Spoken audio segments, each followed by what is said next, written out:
울산시장 선거 개입 의혹을 수사하는 검찰이 오늘 오전부터 울산시청 등을 압수수색하고 있습니다.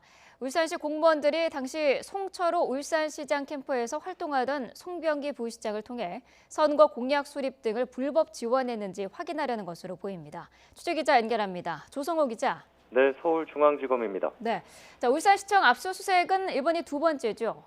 네, 서울중앙지검 공공수사 2부가 오전 10시 반쯤부터 울산시청을 압수수색하고 있습니다. 말씀하신 것처럼 지난달 6일 송병기 경제부시장 집무실을 압수수색한 데 이어 두 번째인데요. 울산시 정무특보실과 미래신산업과 관광과 대중교통과 교통기획과 총무과 등의 검사와 수사관들을 보내 관련 서류와 컴퓨터 하드디스크 등을 확보하고 있습니다.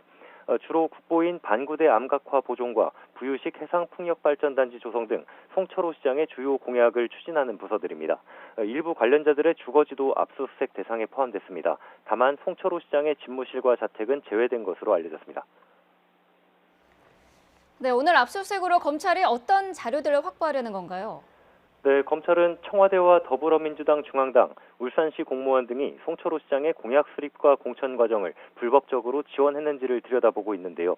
앞서 공개되지 않았던 시의 현안 관련 내부 자료들이 송철호 시장 측에 넘겨져 공약 수립에 활용된 정황을 포착하고 일부 관련 공무원들을 소환 조사했습니다.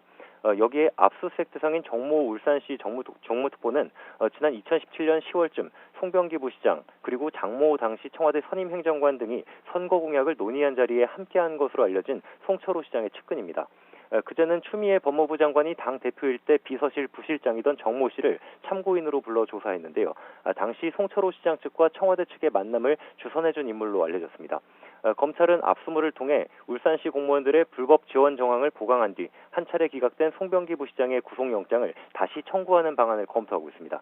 그러면서 선거 개입 의혹의 수혜자로 지목된 송철호 시장의 소환 시점도 검토할 것으로 보입니다. 지금까지 서울중앙지검에서 YTN 조성호입니다.